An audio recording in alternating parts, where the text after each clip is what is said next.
بسم اللہ الرحمن الرحیم اللہم صلی علی سیدنا و مولانا محمد وعلی آل سیدنا و مولانا محمد وبارک وسلم وصلی علیہ۔ علامہ شامی رحمۃ اللہ تعالی علیہ نے یہ جو فرمایا کہ ماخذ اصلی تک بھی جانا چاہیے، کیونکہ بیسیوں کتابوں میں بعض اوقات ایک قول درج ہو جاتا ہے اور لوگ اس کا غلط مفہوم سمجھ بیٹھتے ہیں۔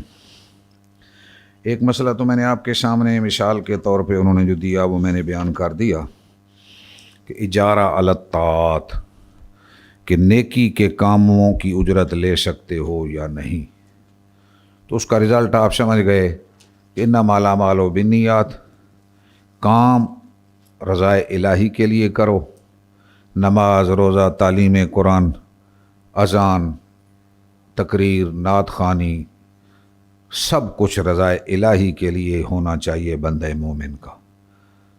اور بہتر تو یہ ہے معاشرہ کے لوگ پہ خود ہی خیال رکھیں اور وہ اپنی طرف سے ایسے لوگوں کی خدمت کر دیں تاکہ وہ اپنے اہل و عیال کے اخراجات پورے کر سکیں۔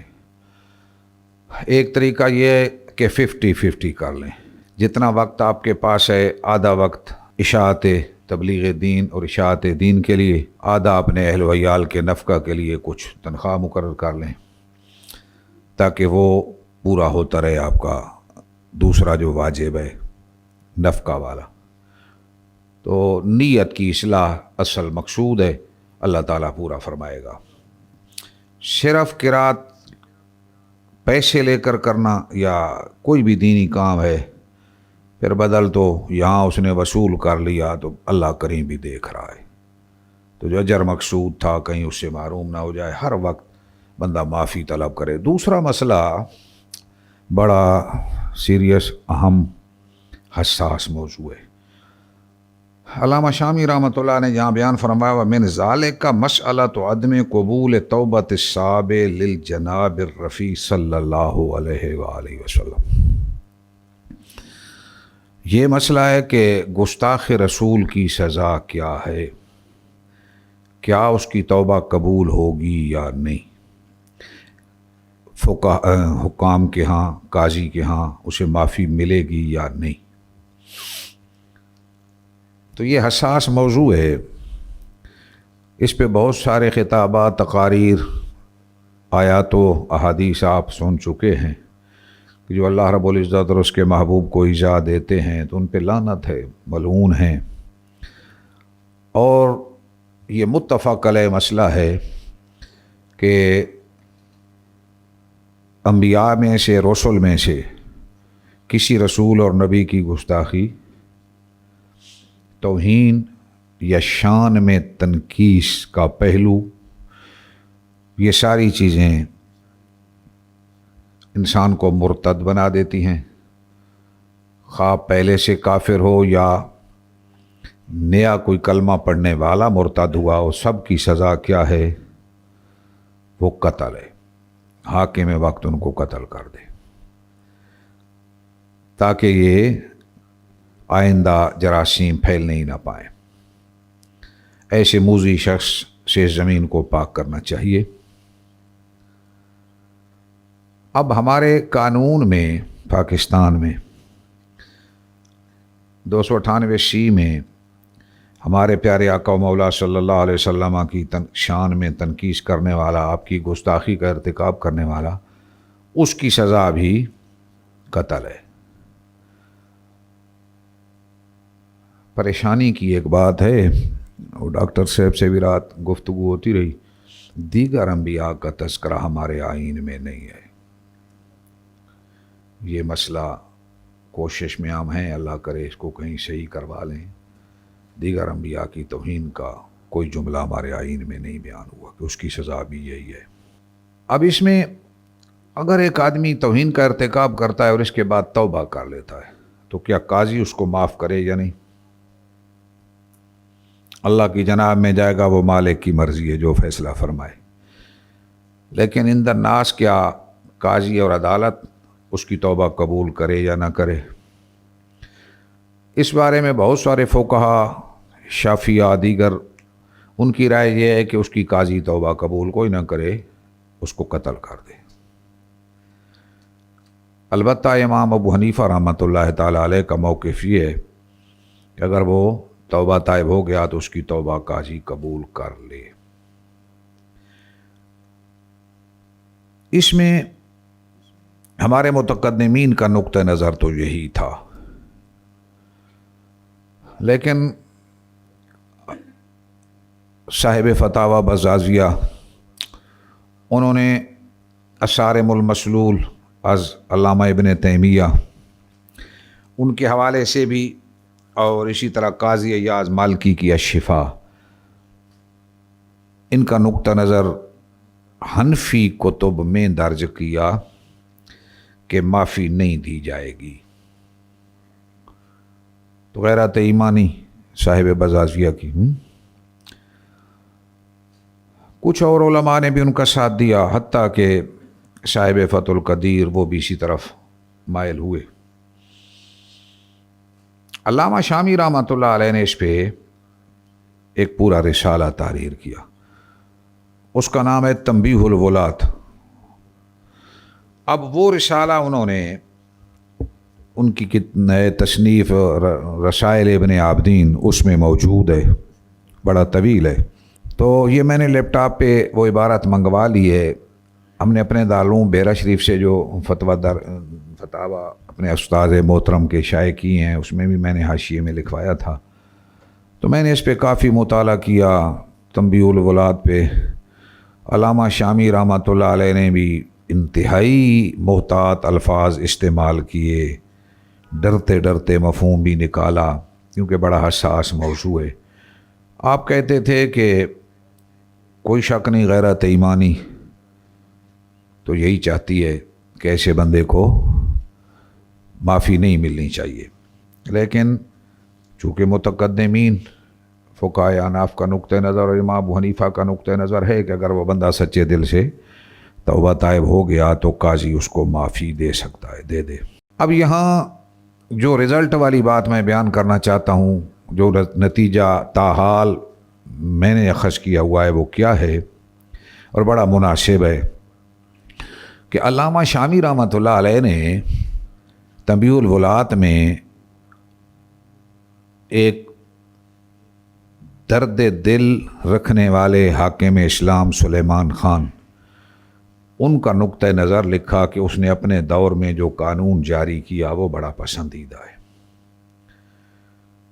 اس نے یہ قانون جاری کیا کہ اگر کسی آدمی سے توہین کا ارتکاب ہو یا تنقیص شان کا ارتکاب ہو اور فوراً اسے احساس ہو جائے اور واپس پلٹے اور معافی طلب کر لے تو احناف کے نقطہ نظر کے تحت اس کو معاف کر دیا جائے، اور اگر وہ فوراً اسے احساس نہیں ہوا، سزا کے ڈر سے یا پکڑا گیا، تو پھر ہیلا سازی کرتے ہوئے وہ توبہ کا اظہار کرتا ہے، معافی کا اعلان کرتا ہے، تو اس کو معاف نہ کیا جائے شوافے کے نقطہ نظر کے مطابق اور صاحب بزازی اور صاحب فتح القدیر کے نقطہ نظر کے مطابق۔ تو بڑی مناسب سی رائے ہے، کیونکہ میرے سامنے 2-3 ایسے کیس آ گئے کہ وہاں مجھے پتہ چلا کہ ان جاہل بیچاروں کو بس منہ سے جملہ نکل ہی گیا ہے اور فوراً ہی وہ توبہ طائب ہوئے، ہمارے پاس بھی آئے، پریشان بھی تھے، انتہائی حساس موضوع ہے۔ تو اگر ایسے قرائن، دلائل اور شہادتیں مل جائیں کہ بندہ خود ہی واپس آ گیا، اس کو جو ہی پتہ چلا کہ مجھ سے خطا سرزد ہوئی ہے تو وہ توبہ طائب ہو گیا ہے، تو جو سلمان خان نے قانون اپنے دور میں جاری کیا تھا، علامہ شامی نے بھی اس کو درج کیا ہے، تو وہاں تو گنجائش نکالی جا سکتی ہے، اور ایسے سادہ لوح لوگ موجود بھی ہیں۔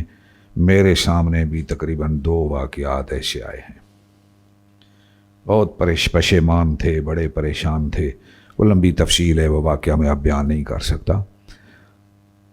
اور اگر وہ پہلے تو ڈٹ جائے اور جب پتہ چلے کہ اب تو پکڑا گیا، اب واپس پلٹے تو اس کو نہیں چھوڑا جائے گا، کیونکہ یہ ہیلا سازیاں پھر لوگ استعمال کریں گے اور روزانہ ارتکاب گستاخی کا ہوتا رہے گا۔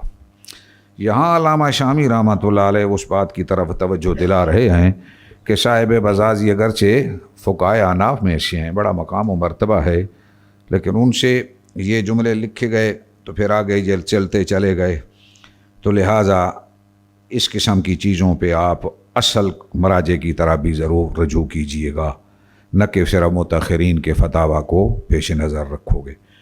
ایک مسئلہ انہوں نے بیان کیا، اس کی مثال دی ہے کہ اگر کسی کے پاس کوئی چیز رہن رکھی گئی تھی اور اس کے پاس ہلاک ہو گئی تو کیا وہ مرتہن ضامن ہوگا یا نہیں ہوگا؟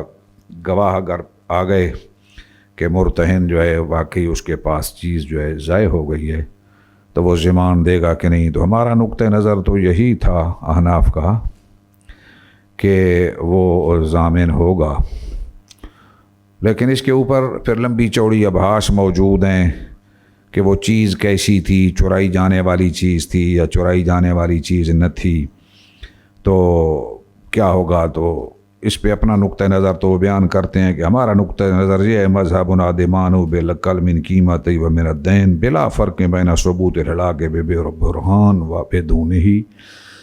تو اس میں وہ رزلٹ دیتے ہیں کہ قیمت مرتہن میں سے، قیمت اور رہن میں سے جو مرہون چیز ہے اس میں سے جو کام ہے اس کا وہ ضامن ہو، مرتہن دے دے۔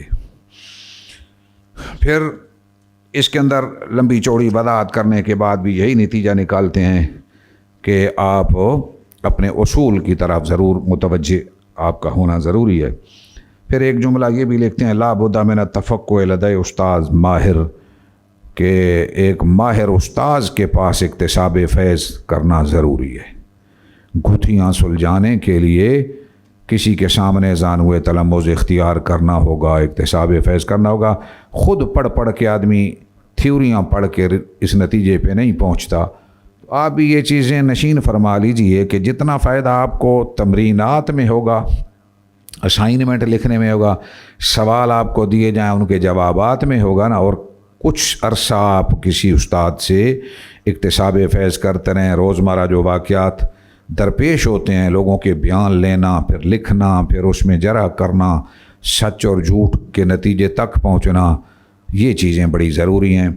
آگے کہتے ہیں کہ پھر آپ کو ظاہر الروایہ کے مطابق فتویٰ دینا ہوگا۔ کتب ظاہر الروایہ، اس کے بارے میں شعر لکھتے ہیں وَكُتُبُ ظاہر الروایت اتت ستم وبالاصول ایضا سمیت، کہ یہ 6 کتابیں ہیں، ان کو اصول فقہ حنفی بھی کہتے ہیں، تو یہ ہماری اصول ہیں، اور کتب اصول بھی ان کو کہتے ہیں۔ صنفا محمد الشیبانی حرر فیہا المذہب النعمانی، امام ابو حنیفہ کا پورا مذہب حضرت امام محمد رحمۃ اللہ علیہ محرر مذہب نعمانی نے اس میں تحریر کر دیا ہے۔ الجامع الصغیر والکبیر وسیر الکبیر والصغیر، 4 تو یہ ہو گئیں، اور ثم زیادات مع المبسوط تواترت بسند المضبوط، کہ پختہ سند کے ساتھ زیادات اور مبسوط یہ بھی ہیں، تو 6 ہو گئی۔ ان میں پہلے جامع صغیر آپ نے لکھی تھی، تو پھر اس کے بعد جامع کبیر لکھی تھی، بلکہ جو اصل ہے وہ اس سے بھی پہلے تھی، اصول اصل مبسوط۔ تو فرماتے ہیں وقضا، اور جامع صغیر پھر لکھی، سیر صغیر، پھر سیر کبیر، پھر زیادات۔ تو جامع جو اصول ہے وہ بڑی معتبر ترین کتاب ہے۔ تو اس کے بعد جو جامع صغیر تھی، اس میں صاحب ہدایہ نے متن ہدایہ لکھتے ہوئے جامع صغیر کی عبارات کو درج کیا ہے، قدوری اور جامع صغیر کو ملا کر۔ قاضی خان نے بھی اس کی شرح لکھی ہے۔ اصل میں وہ شرح و جامع صغیر ہے، عام طور پہ لوگ کہہ دیتے ہیں کہ قاضی خان کی جامع صغیر میں یہ چیز موجود ہے، تو اس کی انہوں نے شرح لکھی تھی۔ اب جامع کبیر بھی بڑی معتبر کتاب ہے۔ پھر سیر صغیر، سیر کبیر میں حضور سید عالم کے مغازی، جنگی حالات، اس کے بارے میں جو سفر تھے، پہلے صغیر لکھی تو اس کے اوپر علامہ اوزاعی نے کچھ اعتراض کیا، تو پھر امام محمد کو پتہ چلا تو انہوں نے سیر کبیر لکھ دی، تو اس میں تفاصیل لکھ دیں جنگوں کے بارے میں، آپ کے مغازی کے احکامات اس میں بیان ہوئے ہیں۔ اور جو کچھ چیزیں رہ گئی تھیں تو جامع کبیر میں وہ پھر زیادات میں ڈال دیں، پھر اس کے اوپر ایک کچھ مزید لکھے تو زیادات بن گئی۔ تو یہ کتابیں 6 بہرحال۔ اب ہوا یوں کہ ان کے متن اپنی اصلی شکل میں الگ الگ یہ چھپے ہوئے مشکل ہو گئے ملنا، اور حاکم شہید نے اپنی کافی میں ان کو جمع کیا 6 کتابوں کو۔ پھر امام سرخسی رحمۃ اللہ علیہ نے اس کی شرح بھی لکھی اور وہ 30 جلدیں بن گئیں۔ تو اب فقہ حنفی کی اصل جو ہمارے پاس موجود ہے وہ مبسوط سرخسی کی شکل میں ہے، اور 31ویں جلد تو صرف ان کی فارس کی ہے۔ اب اگر تفاصیل کتب ظاہر و روایہ آپ نے تلاش کرنی ہوں تو مبسوط سرخسی، اور مبسوط سرخسی بڑی رواں اور آسان عربی میں لکھی ہوئی ہے، اور کافی اس میں مثالیں موجود ہیں۔ تو مبسوط سرخسی کو ضرور زیر مطالعہ رکھیے گا، اور کوشش کیجیے گا کہ سوائے عرفی تبدیلیوں کے اس کے مفہوم اور ان کے نقطہ نظر سے روگردانی کرنے کی اجازت فقہا نہیں دیتے، البتہ حالات زمانہ کے مطابق عرف بدلنے کی وجہ سے، کیونکہ فقہ حنفی میں حالات زمانہ کی رعایت موجود ہے، اور اس پہ کتابیں بھی آ گئی ہیں آج کل فقہ حنفی کے اندر حالات زمانہ کی رعایت۔ تو یہ نظام الدین صاحب نے اور مبارک پور انڈیا میں اس نہج پہ بڑا کام ہو رہا ہے، وہ عزیز کہہ رہے تھے نا، تو وہ پورے ملک سے علماء کو ایک سوال نامہ بھیجتے ہیں، پھر واپس آتا ہے، پھر ایجنڈا ہوتا ہے، پھر اس کی تلخیص ہوتی ہے۔ تو یہ کام شروع آہستہ آہستہ کرنا چاہیے ہمیں بھی پاکستان میں، ہمارے ہاں بھی ایسی تنظیمات ہوں یا ادارے۔ تو مبسوط سرخسی کا ضرور مطالعہ کرتے رہیے گا، آسانی سے بات بھی سمجھ آئے گی اور بہت سی مثالیں بھی، اور ساتھ بدائع الصنائع بھی ملا لو، کیونکہ بدائع الصنائع میں یہ کمال ہے کہ دور جدید کے جو علماء ہیں نا، ہمارے وکلاء ہیں، ججز حضرات ہیں، تو وہ انداز اس کا ایسا سہل ہے، ویسے مصری حضرات کی کتابیں سہل الفہم ہوتی ہیں، تو وہ اس انداز میں لکھی ہوئی ہے کہ وہ قانون کی شکل، اسی لیے جسٹس تنزیل الرحمان جو شرعی عدالت کے چیف جسٹس بھی رہے ہیں اور علم دین سے بھی آگاہ تھے، تو انہوں نے کوشش کی مجموعہ قوانین اسلام جو تحریر کی وہ لا کی طرز پہ، جو ہماری کتابیں ہیں نا لا کی، ان کی طرز پہ لکھی ہے، اور اس میں ایک وہ لا لکھتے ہیں، پھر اس کی تشریح کرتے ہیں، قانون لکھتے ہیں نمبر وائز۔ اس میں مثالیں مبسوط سرخسی اور بدائع الصنائع کی جو لے آتے ہیں، وہ آسان بھی ہیں، سہل الفہم بھی ہیں، وہ کلا اور ان لوگوں کو سمجھ بھی اچھے طریقے سے آ جاتی ہیں، اور ان میں تفصیل بھی ہے۔ آگے فرمایا قضا لہو مسائل النوادر اسنادها فی الکتب غیر ظاہر و بعدها مسائل النوازل خرجها الاشیاء بالدلائل۔ تو آخر میں علامہ شامی یہ کہتے ہیں کہ کتب ظاہر و روایہ کے بعد کتب نوادر ہیں۔ اچھا، اب نوادر جو ہیں اس کا مطلب یہ ہے کہ امام محمد کے علاوہ دیگر آپ کے دوستوں نے یا شاگردوں نے کچھ مسائل جو لکھے ہیں تو وہ کتب نوادر میں چلے جاتے ہیں۔ تو امام ابو حنیفہ رحمۃ اللہ علیہ کے اقوال بھی اس میں موجود ہیں، لیکن وہ اس طرح تواتر کی سند کے ساتھ مروی نہیں ہیں، تو دوسرا نمبر ان کا ہے۔ اور پھر اس کے بعد نوازل ہیں، کتب نوازل۔ کتب نوازل یہ ہیں کہ جس میں ان فقہا امام صاحب اور آپ کے شاگردوں کے بعد جو آگے ان کے شاگرد آئے، انہوں نے اپنے دور کے واقعات، مسائل جدید جو انہیں درپیش ہوئے، ان کے اوپر اپنی رائے دی اور مسئلہ مستنبط کر کے لکھا، جو پہلی کتابوں میں نہ تھا، ظاہر و روایہ میں بھی نہ تھا۔ اس کے اوپر امام صاحب کا قول بھی انہیں نہ ملا اور صاحبین کا قول بھی نہ ملا۔ انہوں نے پھر اپنے دور کے مطابق کتابیں تحریر کی، فقی ابو الیث سمرقندی ہیں، تو ان حضرات نے، ناتفی صاحب ہیں، انہوں نے کتابیں وہ کتب نوازل ہیں۔ ان کا بھی مطالعہ اس لیے ضروری ہو جاتا ہے کہ بعض اوقات بعد کے جو مسائل پیدا ہوئے کتب ظاہر روایت یا مبسوط سرخسی میں نہ ملیں، تو ان لوگوں نے ان کا حل بیان کیا ہوا ہے۔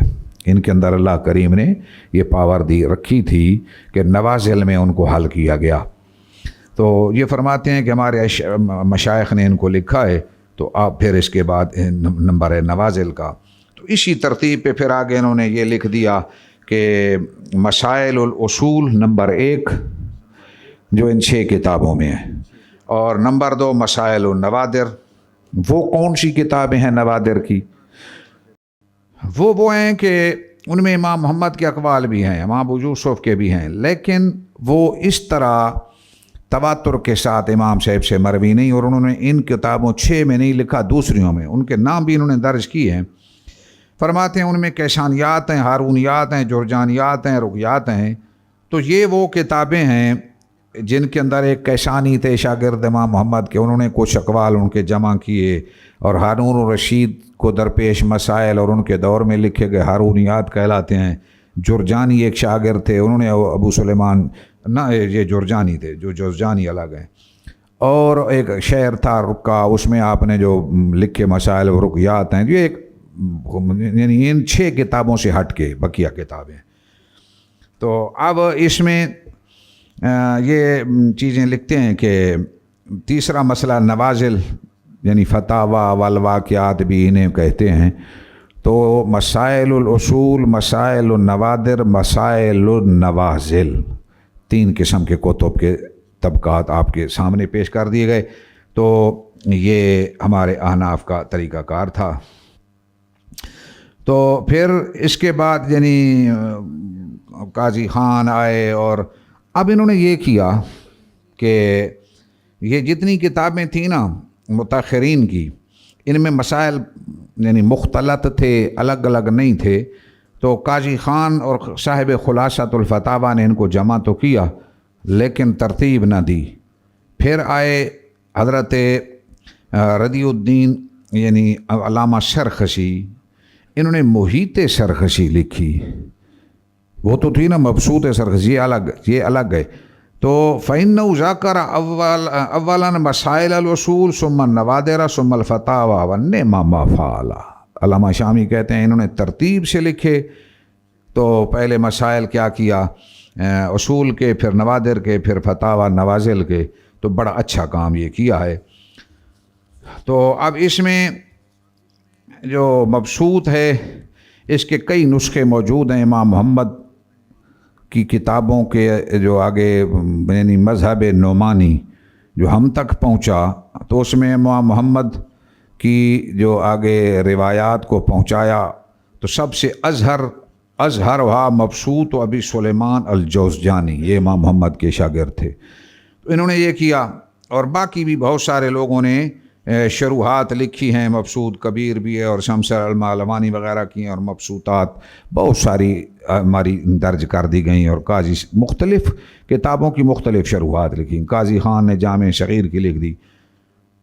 اب یہاں ایک بات یہ اور کرنا چاہتے ہیں کہ آیا کتب ظاہر الروایہ اور روایت الاصول، ظاہر الروایہ کی ترکیب کے اوپر بھی لکھتے ہیں کہ اصل میں یہ موصوف سے تے مضاف مضاف الیہ نہیں، مرکب اضافی نہیں، اور روایات الظاہرہ، ٹھیک ہے۔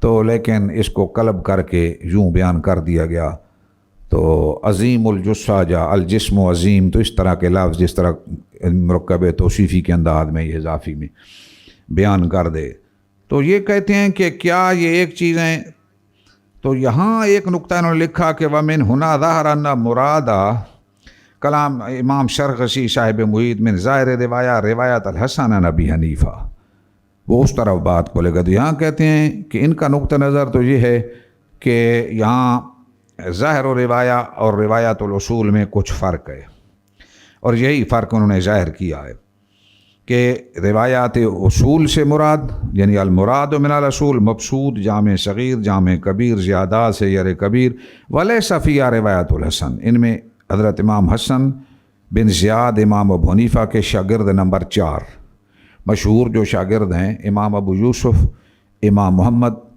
امام ظفر، امام حسن بن زیاد، تو یہ مشہور آپ کے شاگردوں میں ترتیب ہے، اور اسی ترتیب سے ان کے اقوال کو بھی لیا جاتا ہے۔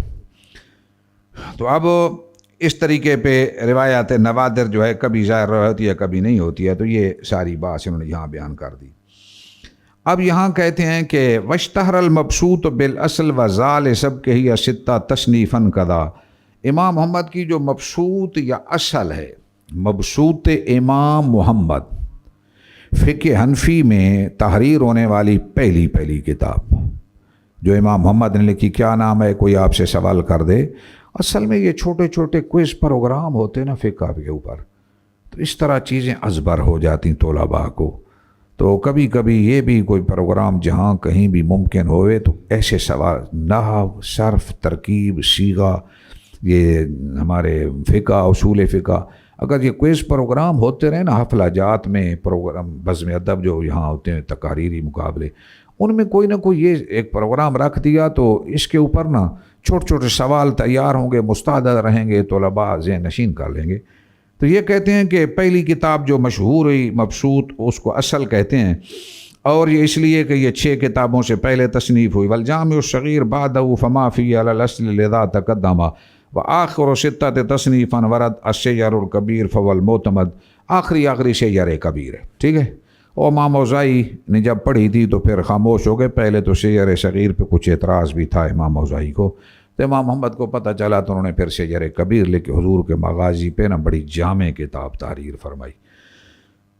اب کہتے ہیں کہ یہاں اصل سے مراد یہ ساری بات انہوں نے تصنیف بیان کر دی، جس کا میں نے پہلے آپ کو دے دیا ہے، یہ جامع صغیر کے اوپر بھی بحث ہو گئی اور جامع صغیر و کبیر کے اوپر بھی ہو گئی، اور سبب و تالیف سیر الکبیر بھی میں نے بتا دیا کہ علامہ اوزاعی رحمۃ اللہ تعالی علیہ نے جب جامع صغیر پہ کچھ تھوڑا اعتراض کیا سیر صغیر پہ، تو پھر انہوں نے سیر کبیر لکھ دیا۔ آگے کہتے ہیں وَيَجْمَعُ السِّتَّ کتاب الکافی للحاکم شہید فہو الکافی، علامہ شعر کے اندر بیان کر رہے ہیں کہ ان 6 کتابوں کو جو جامع ہے وہ کافی للحاکم ہے۔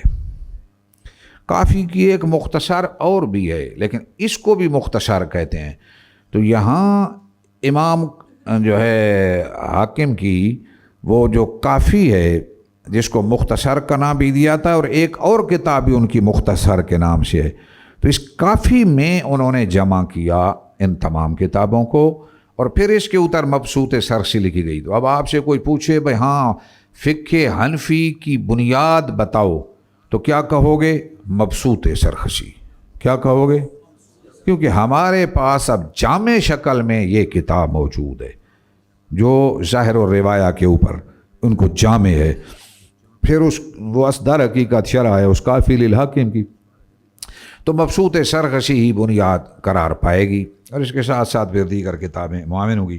اقوی شروع ہی الذی کالشمس مبسوط شمس الامہ السرخسی، تو کافی کی سب سے بہترین شرح وہ ہے جو امام سرخسی نے کی ہے، اور اس کو شمس الامہ نے لکھا ہے، بیسیکلی شمس الائمہ بھی ہے، تو تھوڑا سا ضرورت شعری کی خاطر حمزہ نہیں ذکر ہوا شعر میں، تو شمس الائمہ السرخسی آپ نے جو شرح کی ہے اس کو مبسوط سرخسی کے نام سے شمار کیا جاتا ہے۔ معتمد النقول لیس یعمل بخلفہ ولیس عنہ یعدل، کہتے ہیں کہ یہ وہ نقل ہے امام محمد کی کہ جو سب سے بہترین ہے اور قابل اعتماد ہے، لیس یعمل بخلفہ، جس کے خلاف فتویٰ نہیں دیا جائے گا، جس کے خلاف فتویٰ یعنی مبسوط سرخسی کے خلاف فتویٰ نہ دیا جائے گا، الا یہ کہ وہاں حالات زمانہ کی وجہ سے کوئی مجبوری پیش آ جائے، عموم بلوا کی کوئی صورت پیش آئے، اور اس وقت یعنی جو متبحر علماء کرام ہیں وہ اس کے اوپر کوئی کلام کریں تو وہ اصحاب ترجیح وغیرہ وہ ایسا کام کر سکتے ہیں، ورنہ عام طور پہ مبسوط سرخسی جب ایسا کوئی قرینہ نہ ہو تو مبسوط سرخسی سے ہی فتویٰ دیا جائے۔ تو اپنے فتویٰ میں قرآن کی آیت، حدیث رسول جو حنفی علماء نے جس سے استنباط کیا ہے اس کی سند بھی چیک کر لو، اور کوشش کرو کہ مبسوط سرخسی سے شروع ہو، وہ ایک حوالہ مبسوط سرخسی کا ڈال دو، پھر صاحب بدائے کا ڈالو، فتاوی شامی عالمگیری کا، اور آخر میں اعلیٰ حضرت بریلوی امام اہل سنت شاہ احمد رضا خان صاحب رحمۃ اللہ علیہ ضرور اس کو ذکر کیا کرنے کی کوشش کیا کرو. آج کل تو اس کی وہ کی بھی بن گئی ہے،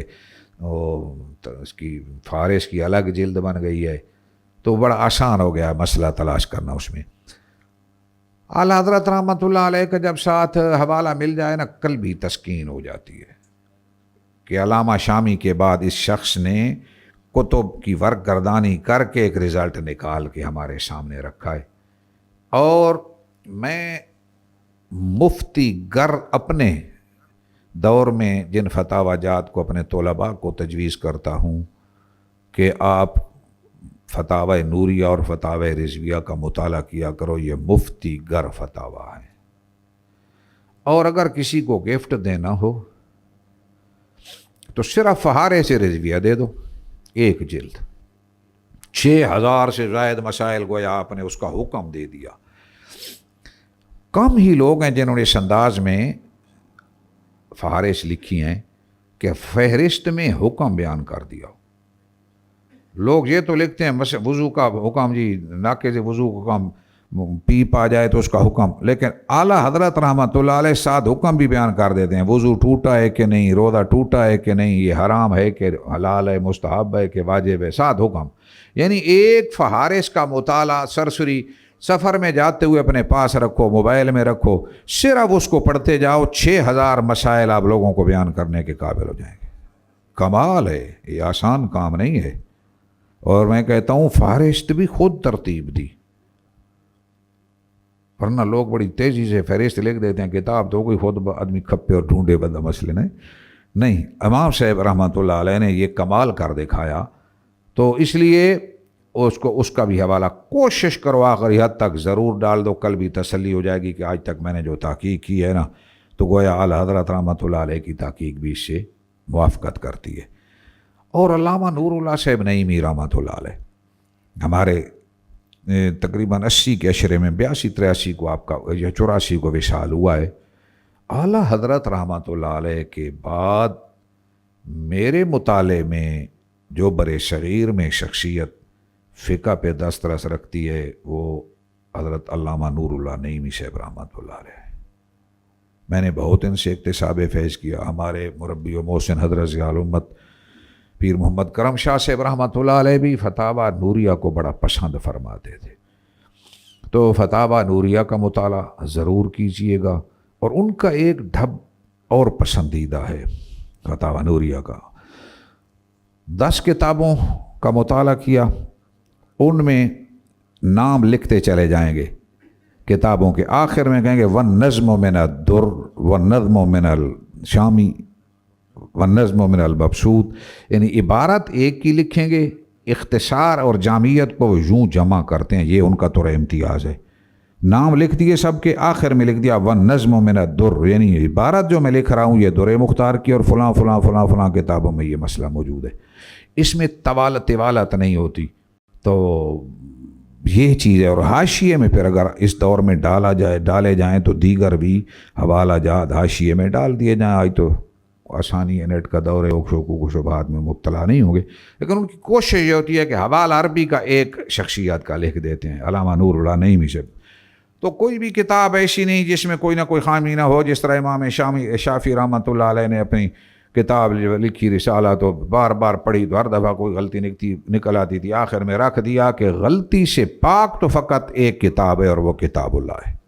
خطا تو ہوگی، انسان جو ہوگی تو کسی نہ کسی جگہ کوئی نہ کوئی خامی رہ ہی جاتی ہے، تو وہ اس کے اوپر تنبیہ کر دینا یا اس کی اصلاح ہو جانا، یہ کوئی حرج نہیں. تو اس چیز اور دیگر جو مکاتب فکر سے علماء ہیں ان کی کتابوں کا مطالعہ بھی منع کوئی نہیں. ان کو بھی پڑھو، ان کی آراء بھی دیکھو، ان کے نظریات کا بھی مطالعہ کرو، تقابل کر کے بھی دیکھو، تو بہت ساری چیزیں نظر آئیں گی اور آپ کی فکر میں ایک وسعت پیدا ہوگی. سبحان اللہ.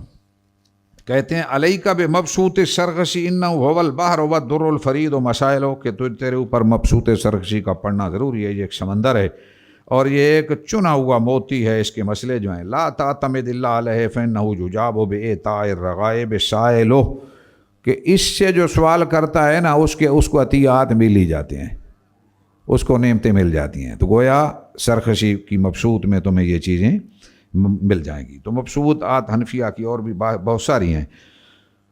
تو آگے کہتے ہیں وَعْلَمْ بِأَنَّ عَنْ أَبِي حنیفہ جات روایات غدت منیفہ، امام صاحب سے کئی روایات آئی ہیں بڑی عمدہ ہیں۔ اختار منہا بعدہا والباقی یختار منہ سائر الرقاق، کچھ تو انہوں نے خود پسند کی، کچھ دیگر آپ کے اصحاب انہوں نے چن لی ہیں۔ فلم یکن لغیرہ جواب کما علیہ اقسم الاصحاب، تو آپ کے دوستوں نے تو قسم کھا کے یہ کہا ہوا ہے کہ اس کا جواب کوئی نہیں۔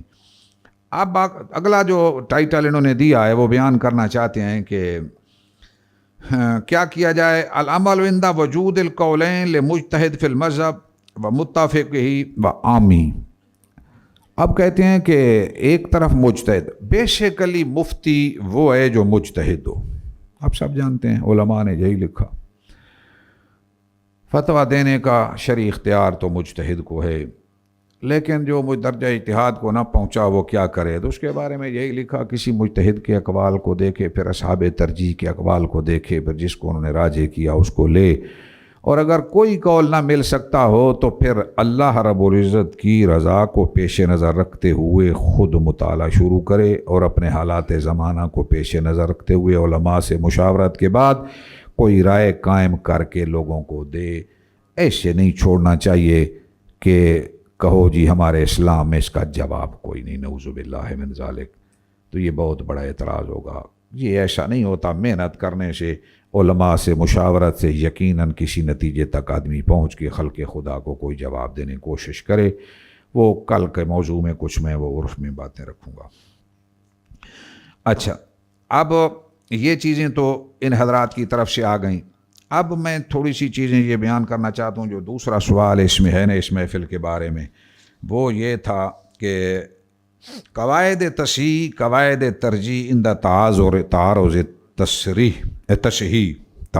تصحیح، تو فرماتے ہیں یہ قواعد کیا ہیں، تصحیح ترجیح کے قواعد کیا ہوں گے۔ تو اس کے اوپر یہ یہاں بیان کرنا چاہتے ہیں کہ صفحہ جو 57 ہے نا اس کتاب کا، اس کے اوپر ان کو انہوں نے درج کیا اس سوال کا جواب۔ کہتے ہیں کہ لمبی چوڑا یعنی وہ جو نظم ہے نا رسم المفتی کی وہ بڑی طویل ہے۔ اس میں وہ لکھتے ہیں وہا ہونا دوابط و محررہ غدت لدے اہل نہا مقررہ، کہ بڑے سارے یہاں ضابطے لکھے گئے ہیں اور عقل والوں کے ہاں وہ مقرر ہیں۔ فی کل ابواب العبادات رجحہ قول الامام مطلقہ، ترتیب طریقہ بتا رہے ہیں کہ عبادات میں امام ابو حنیفہ رحمۃ اللہ علیہ کے قول کو مقدم سمجھو۔ اچھا، معلم کہتے ہیں کہ مطلقہ معلم تصح عنہ روایت بہا الغیر اخذا، یعنی اگر تو عبادات میں بھی آپ کا کوئی دوسرا قول موجود ہے اور اصحاب ترجیح نے اس کو لیا ہے تو پھر اس کو لے لو۔ اچھا، آگے کہتے ہیں مثل التیمم لمن تمرن نبذا، کہ نبیذ تمر کے ساتھ وضو کرنے کے قول کے بارے میں جس طرح فقہاء نے بڑی لمبی چوڑی بات لکھی ہے۔ وَكُلُّ فَرْعٍ بِالْقَضَاء تَعَلَّقَ قَوْلُ أَبِي يُوسُفَ يُنْتَقَى، جتنے مسائل ہیں نا قضاء سے متعلقہ، چونکہ قاضی ابو یوسف قاضی القضات رہے ہارون الرشید کے دور میں بھی چیف جسٹس رہے، تو قضاء سے متعلقہ اقوال میں تجربہ حضرت قاضی ابو یوسف کا زیادہ ہے، ان کے قول کو لیا جائے کیونکہ ان کو تجربہ۔ یہاں یہ بھی لکھتے ہیں کہ جس کو جتنا زیادہ تجربہ ہوگا اس کی صلاحیت زیادہ ہوگی۔ تو امام صاحب کا بھی یہاں ایک لکھتے ہیں عمل کہ آپ جب میں نے پہلے بیان کیا حج پہ گئے تو پہلے صدقہ کو آپ نفلی حج سے مقدم سمجھتے تھے، لیکن جب وہاں جا کے دیکھا تو فرمایا کہ نہیں، ثواب اس کا زیادہ ہوگا، مشقت جس میں زیادہ ہے اجر اس پہ زیادہ ہوگا۔ تو یہاں بھی کہتے ہیں قاضی ابو یوسف کو چونکہ قضاء کے مسائل سے تجربہ ہے اس لیے ان کا قول لیا جائے، اور شہادات میں بھی جو تجربہ قاضی ابو یوسف رحمۃ اللہ علیہ کا ہے اس تجربے سے فائدہ اٹھاتے ہوئے قول ابو یوسف کو مفتی لے۔ لوگوں سے جتنی ڈیلنگ ہوگی اتنا ان کے احوال کا علم ہوگا۔ اور میں تو آج کل یہ کہتا ہوں کہ مفتی کے لیے اس وقت، قاضی کے لیے اس وقت سب سے بڑا چیلنج یہ ہے کہ سچا گواہ نہیں ملتا، غیر جانبدار گواہ نہیں۔ 100 کتاب بھی پڑھو نا، بیس تو گواہ کی گواہی پہ ہوگی۔ یہ مشکل ترین مرحلہ ہے۔ جو گواہی دینے آتے ہیں وہ جانبدار ہوتے ہیں، حتیٰ کہ ایک مشکل مسئلہ یہ ہے، میرے سامنے قبلہ پیر صاحب پیر محمد امین وسنات شاہ صاحب سجادہ نشین بیرہ شریف، انہوں نے ایک سوال مجھے دیا کہ قتل کا کیس ہوتا ہے، بندہ قتل ہو گیا، گواہ تلاش کرنے پڑتے ہیں کہ جتنے بازار میں لوگ ہیں بندہ گواہی دینے کو تیار کوئی نہیں کہ میرے پیچھے وہ پڑ جائیں گے چور ڈاکو۔ اب جو چشمدید گواہ ہیں وہ گواہ بننا نہیں چاہتے، ڈر کے مارے، تحفظ کوئی نہیں۔ جو رشتہ دار ہیں وہ موقع پہ نہیں تھے، کوئی بھائی گواہ بنایا، کزن بنایا، انہوں نے دیکھا کچھ نہیں۔ سب سے مشکل کام جو مجھے نظر آ رہا ہے یہ گواہی ہے۔ قاضی بیچارے کیا کریں، لوگ کہتے ہیں عدالتیں جی ڈاکوؤں کو چھوڑ رہی ہیں، کو گواہی دینے جائے تو وہاں لوگ ڈر کے مارے پہچانتے نہیں، کہتے ہمیں تو نہیں پتہ یہ ڈاکو۔ رات کو ٹیلی فون آ جاتا ہے، بھائی کل تیرے بیٹے کے بارے میں خبر لینا کہ کہاں پڑتا ہے، ہمارے خلاف بات نہ کرنا۔ بندے بیچارے ڈر گئے۔ CCTV کیمروں سے اب کوئی لیا تو جا رہا ہے، ان سے مدد لی جا رہی ہے، لیکن اس میں بھی اتنے مسائل ہیں، وہ تو مولویوں کو کھڑا کر کے نچا دیتے ہیں، پتہ ہی نہیں چلتا جی کیا ہو رہا ہے۔ حیران کن سسٹم ہے۔ تو بہرحال سب سے بڑا چیلنج جو مجھے نظر آ رہا ہے وہ سچے گواہ کی تلاش ہے، لیکن کیا کیا جائے، مجبور ہیں۔ اب اس میں ہمارے مربی و محسن حضرت عالمت رحمۃ اللہ علیہ سے جو ہماری بات ہوئی، آپ ایک جملہ کہتے تھے، چونکہ آپ بھی قاضی رہے سپریم کورٹ میں بھی، آپ فرماتے تھے بھائی حالات کا تقاضا یہ ہے، جو شاہد کی صفات فقہا نے لکھی ہیں وہ تو بہت کم لوگوں میں پائی جاتی ہیں۔ باہر گلی کوچر ہوٹل پہ کھانا کھا رہا ہے تو بھائی تو تیرے اندر مروت ہی نہیں ہے جی۔ اور مصر میں ہم پڑھتے تھے تو بس پہ جاتے ہوئے ڈرائیور اپنے منہ میں برگر رکھ کے تو کھا رہے ہوتے، تو ہم کہتے ہیں ان کی گواہی کون سنے گا، مروت نہیں ہے جی، تو سنجیدگی نہیں ہے۔ تو جو مولوی کرکٹ کھیل رہا ہوگا تو پھر بھائی اتنی داڑھی اور کرکٹ اور یہ تو سنجیدگی نہیں اس میں ہے۔ غیر سنجیدہ آدمی کی گواہی اسلام نہیں لیتا۔ دوست کی دوست کے بارے میں، بیٹے کی باپ کے بارے میں، شاگرد کی استاد کے بارے میں، ووٹر MPA کی اپنے ووٹر کے بارے میں، جینی رزلٹ۔ اب مسئلہ یہ ہے کہ کیا کیا جائے، دروازہ بند تو نہیں کرنا۔ تو حضرت علامت فرماتے تھے کہ پھر اس طرح کرو کہ معاشرے میں دیکھو، اگر شریف انسان ہے نا، شریف شہری ہے، لچا نہیں، ایسا لفنگٹار آدمی نہیں ہے، تو دیکھو کہ یہ معاشرے میں عام طور پہ لوگ اس کو جھوٹا تو نہیں نہ سمجھتے، کچھ لوگ تو جھوٹے ہیں نا، جھوٹ پہ جھوٹ گھڑے جا رہے ہیں۔ تو فرمایا اگر معاشرے میں اگر اس کو عام طور پہ لوگ جھوٹا قرار نہیں دیتے تو پھر اس کی بات سنو، اس کے بغیر چارہ کار کوئی نہیں۔ پھر میں نے اس پہ عمل کیا، کوشش کی میں نے۔ طریقہ یہ کرتے ہیں کہ وہاں امام مسجد کا ٹیلی فون لے لیتے ہیں، امام مسجد کے ذمہ لگاتے ہیں بھائی تو اپنے محلے کے نمازیوں سے بھی پوچھ، ہمارے پاس مسئلہ آیا اور کل تک ہمیں مہربانی کر کے بتا دے۔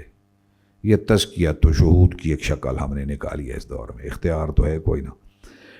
دوسرا، وہاں کے کسی سفید پوش سے بھی انہی سے ہی لے لیتے ہیں ٹیلی فون، اپنے کوئی علاقے کے سفید پوش کا بھی ٹیلی فون دے دو، ان سے بھی پوچھتے ہیں۔ اچھا، میں نے کوشش کی ہے اس پہ اپنی زندگی میں، اللہ کریم پھر برکت نازل کرتا ہے، یقیناً رزلٹ نکل آتا ہے، کوئی نہ کوئی سچ جھوٹ کلیئر ہو جاتا ہے۔ یعنی آج تک میں یہ نہیں کہہ سکتا کہ کوئی ایسا مسئلہ آیا ہو جس کے پیچھے ہم پڑ گئے ہوں اور کلیئر پھر نہ ہوا ہو۔ یعنی دل مطمئن ہے کہ پوچھتے پوچھتے پوچھتے کسی نتیجے تک آدمی پہنچ جاتا ہے۔ تو پھر یہی صورت اختیار کرنا ہوگی، کچھ امام مسجد سے پوچھیں گے، کوئی ادھر ادھر سے ٹیلی فون پہ پوچھیں گے، ٹیلی فون کا موجود ہے طریقہ کار کو، پھر ہمارے جو دیگر گواہ کو مسجد میں گھیر کے لے جانا اور ڈراتے ہیں بندر داخل ہو رہا ہے، چھت نہ گر جائے، ذرا خدا کا خوف کرنا، کچھ نہ کچھ یہاں بھی سچ نکل آتا ہے۔ بہرحال المختصر یہ مسئلہ تو آگے کہتے ہیں کہ امام صاحب کا قول ترجیح ہوگا فی کل ابواب العبادات رجح قول الامام مطلقا ما لم تشع عنہ روایت بالغیر اخذ مثل تیمم لمن تمرا نبذا وکل فرع بالقضاء تعلق قول ابی یوسفی ينتقى وفی مسائل ذوی الارحام قد افتوا بما یقولہ محمد، مسائل ذوی الارحام میں امام محمد کا قول لیا جائے گا. اور ورجہ استحسانہم علی القیاس الا مسائل وما فیہا التباس. اور اس میں ایک بات یہ ہے کہ استحسان کو قیاس کے اوپر ترجیح دی جائے گی. یہ باریک قیاس ہوتا ہے استحسان. ایک دقت نظری سے جب فقہا دیکھتے ہیں تو عمومی سوچ سے ہٹ کر ایک باریک اس میں کوئی حکمت نظر آ رہی ہوتی ہے. تو اسامی وغیرہ میں یہ ساری چیزیں آپ نے پڑھی ہوں گی. تو اس میں استحسان کو مقدم کرتے ہیں. وظاہر المروی لیس جودل عنہ الی خلاف اذ ينقل. تو ظاہر و روایہ جو منقول ہوئی ہے اس سے ادھر ادھر نہیں ہوا جائے گا. لا ينبغي العدول عن درایا اذا اتى بوفق ہر روایہ. تو روایت کے ساتھ قیاس مل جائے تو بھی ادھر ادھر نہ ہو وہ بلکہ اسی کے لے لو. وکل قول جاء ينفي الكفر عن مسلم ولو ضعیفا. آ رہا یہ پھر ایک مسئلہ آ گیا اس دور کا. علامہ شامی کہتے ہیں کسی مسلمان کو کافر کہنے سے بچنے کی حتی المقدور کوشش کرو. جناب کا مسئلہ آ گیا. میں نے ان سے ایک دن ٹیلی فون پہ کہا میں نے ان کی کتاب پڑھی اصول تکفیر، میں بڑا خوش ہوا. پھر میں نے ممتاز قادری کے دور میں جب تقریریں کیں تو میں نے اس کو 2 دفعہ مطالعہ کیا. اب تو مزید انہوں نے تحریر کر دی اور میں ان سے گفٹ لوں گا. تو اصول تکفیر اس پہ تیاری کرو. انسان دوسرے کو کافر بنائے جا رہا ہے اس وقت. تقریباً سارے ایک دوسرے کو کافر بنا کے پتہ نہیں. اگر اس روایت کو لیا جائے نا کہ جس نے کسی ایسے مسلمان کو کافر کہا جو نہیں تو کفر واپس پلٹے گا تو بچے گا کوئی نہیں. 0 میٹر سارا پاکستان. تو میں یہاں یہ جملہ کہتا ہوں کہ اسی لیے علماء نے کہا کہ یہ جو قول ہے نا یہ ترہیب و ترغیب کے لیے ہے کہ جو آگے کافر نہیں تو اس کو کسی نے کہہ دیا تو وہ خود کافر. تو اس میں بھی بہرحال عموم نہیں، اس میں بھی قید ہے. لیکن بنیاد یہ ہے کہ کسی مسلمان کو بلا وجہ کافر نہ کہو. اچھا فاسق بن رہا ہے تو ہم کافر کہے جا رہے ہیں. اللہ کریم معاف کرے. چھوٹی چھوٹی اس کا ایک حل تو میں نے آج کل یہ شروع کیا ہے. میں نے 7 مقالے اس سال دیے ہیں دورہ حدیث کو. نمبر 1 میں نے کہا ملک میں فضا بڑی مقدر ہے. ایک شاگرد کی ڈیوٹی ہے وہ حضرت امام ابو بکر صدیق رضی اللہ تعالیٰ عنہ کے بارے میں مروی احادیث کی فنی اشیت پہ مقال لکھ رہا ہے. دوسرا حضرت فاروق اعظم پہ، خلفائے راشدین، حضرات حسنین کریمین، حضرت خاتون جنت، حضرت صدیق کائنات پہ 8واں مقال آپ دیا ہے. میں نے کہا پہلا کام تو یہ کرو کہ ان ہستیوں کے بارے میں جہاں کہیں روایت ملتی ہے اس کی فنی اشیات لکھو، اس کو نیٹ پہ ڈالیں گے. پہلے یہ تو پتہ ہو یہ روایت ہے کس پائے کی کہ تم دوسرے کو کافر کہے جا رہے ہو. پہلے دیکھو تو صحیح ہے کس پائے کی روایت. اس کی بنیاد پہ دوسروں کو کافر کہا جا سکتا ہے. اس لیے کفر کے فتویٰ کے دینے سے پہلے ایک صفحہ لکھو فتاوی رضویہ. میں کلوز کرتا ہوں، ٹائم بالکل تھوڑا رہے گا. فتاوی رضویہ 341/14 341/14 اس کا مطالعہ کرنا کہ کتنی وہاں احتیاط برتی گئی. ٹھیک ہے، اب وہ ساری تفصیل میں بیان نہیں کر سکتا. تو یہاں یہ کہتے ہیں کہ ہر وہ قول جو نفی کفر پہ دال ہو رہا ہونا، یعنی کسی بندے کے اندر اگر 100 علامتیں تو کفر والی ہیں اور ایک توجیہ اس کو بچاتی ہے کفر سے تو کہتے ہیں پھر کفر کا فتویٰ نہ لگاؤ، بچا دو. یہ فقہا کا قول ہے. تو اس لیے کوئی صورت جس میں بچ سکتا ہو بندہ تو بچانے کی کوشش کرو، نہ بچ سکتا ہو تو جو پھر وہ تو جانے دو. تو یہاں مسلم ہے ولو ضعیفا، یعنی اگر کوئی ضعیف بھی مل جائے نا تمہیں صورتحال تو اس پہ بھی عمل پیرا ہو کہ تم بندے کو بچا دو کفر کا فتویٰ لگانے سے. کیونکہ اسلام میں کچھ داخل کرنے ہیں باہر خارج کا پہلے ہی تھوڑے ہیں. تو سارے میں نے کہا نا آپ کو اگر دیکھو تو سارے ایک دوسرے کو تو اللہ معاف کرے باہر نکال چکے ہیں. وَكُلُّ مَا رَجَعَ عَنْهُ الْمُجْتَهِدُ صَارَ كَمَنْسُوخٍ فَغَيْرُهُ. وہ تمہیں کہتے ہیں کہ جس سے قول سے مجتہد نے رجوع کر دیا تو وہ نہ ہونے جیسا ہو گیا. ٹھیک ہے. اب اس کو بیان کرنے کی ضرورت نہیں. کل قول فی المتون اسبتا فضا کا ترجیح لہو دمنن عطا. تو متون میں جو قول آیا تو اس کو مقدم رکھا جائے گا، پھر شروع کو مقدم رکھا جائے گا. فتاویٰ پر تیسرا نمبر فتاویٰ کا ہے، تو یہ ایک ترتیب بھی ہے. فرجحت علی الشروع والشروع علی الفتاوی القدم من ذات رجوع ما لم یکن سواہ لفظا صحیحا فارجح الذی بہ قد صرحا. تو جس کے بارے میں تصحیح نہ آئی ہو اس کی بجائے جس کے بارے میں تصحیح کی تصریح ہو وہ زیادہ مقدم ہے. تو اگلی بات 2-3 تو بیان ہو گئی، امام صاحب کا قول عبادات میں، اور امام ابو یوسف کا، اور امام اس میں اوقاف میں، قضاء میں، شہادت میں، اور امام محمد کا جو ہے وہ ازویر ارحام میں استحسان کو. اتنی فی الحال باس ہو گئی، ٹائم ختم ہے، باقی کو تھوڑی بہت رہ گئی ہیں وہ بعد میں. تو ایک بات وہ اس میں مل گیا ہے قول سلیمان، میں نے بیان تو کر دیا ہے، خود بھائی تنبیہ الولات میں دیکھ لینا، سلیمان خان لکھنا نیٹ پہ، تو اس نے جو تطبیق دی ہے نا احناف کو، تو اس کو ذہن نشین کر لو اور تیار رہو. اچھا اب یہ بھی ضروری ہے کہ کس کو کافر کہنا ہے کس کو نہیں کہنا. بندہ کوئی جملہ کہہ دیتا ہے ہلا ہلا سارے گلی کوچوں میں جلسے تماشا خلق خدا ادھر انتظامیہ، تو پہلے دیکھو آیا اس بندے سے کفریہ کلمہ صادر ہوا ہے، وہی حکم فاسق ہے یا کافر ہے. یہ رزلٹ دیکھ کے بعد میں آگے چلنا ہے. اللہ کریم ہم سب کا حامیوں ناصر ہو. جی